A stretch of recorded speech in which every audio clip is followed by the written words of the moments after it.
పట్టణ బంధు ప్రజలకందరికీ తెలియజేయదు ఏమంటే మహాత్మా జ్యోతిరావు పూలే జయంతిని జరుపుకునేదానికి యువ నాయకుడు అయినటువంటి వెంకటేష్ యాదవ్ గారికి అదేవిధంగా మన యువ నాయకులందరూ కూడా వాళ్ళు స్వచ్ఛందంగా మహాత్మా జ్యోతిరావు పూలే చరిత్రను తెలుసుకొని ఈరోజు కుమ్మూరు నడి ఒడ్డున వాళ్ళు ఒక నాణ్యముత్యం లాంటి మహాపవిత్రమైన లాంటి ఒక బీజం పుట్టింది, ఒక ఆశా కిరణం లాంటి వ్యక్తి. అన్ని విధాలుగా కూడా మన ప్రజలకి యువతకి అందరూ కూడా ఒక భరోసా ఇచ్చిన వ్యక్తి వెంకటేష్ యాదవ్ గారికి ఇలాంటి గొప్ప వ్యక్తి మనస్తత్వాన్ని అర్థం చేసుకోవాలా.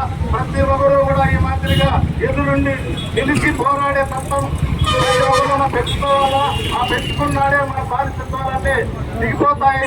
ఆయన చూడు మేము చెప్పలా ఎప్పుడు మేము చేస్తా ఉండే 2014 నుంచి మేము చేస్తా ఉండే కష్టాన్ని గుర్తించి ఆ పిల్ల వయసులోనే ఈ పొద్దు ఆయన గుర్తించాడంటే ఇట్లా అందరూ కూడా పెట్టయిపోవాలా.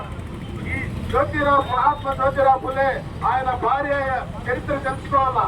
ఆయన ఆనాడు అలసియత గురింటే ఆనాడు పొలానికి వ్యవస్థ చూసి కనికరించి బాధపడి ఆయన పడే పోరాడినే ఇంత అంతా కాదు. అవన్నీ కూడా మనమందరూ కూడా ఈనాడు ఈ యువకులందరూ కూడా ఈ మాదిరిగా ఒక చైతన్యంగా వస్తున్నారంటే ప్రజలు కూడా మార్పు రావాలి.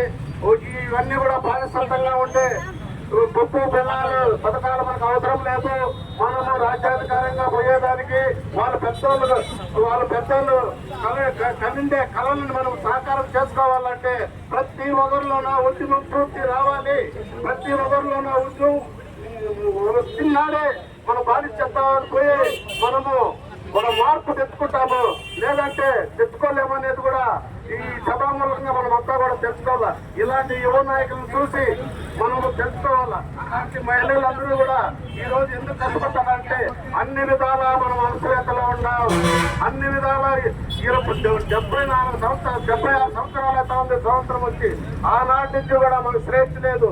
ఇంకా ఎంత బీటెక్ చదివినా ఎంత టెక్నాలజీ పెరిగినా అనిశ్చయతకు గురైతామే తప్ప మనం అధికారాన్ని సాధించుకునే దానికి ఏ పొలంలో ఏ సీట్లో కూడా మోచాలు కూడా మనము ముందడుగు వేయలేదు.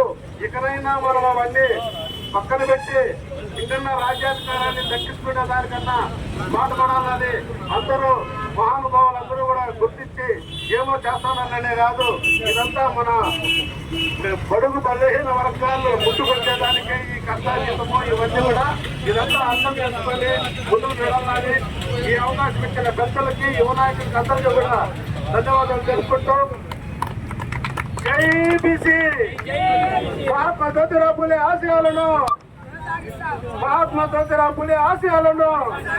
ఈ అవకాశం ఇచ్చిన పెద్దలందరికీ కూడా ధన్యవాదాలు.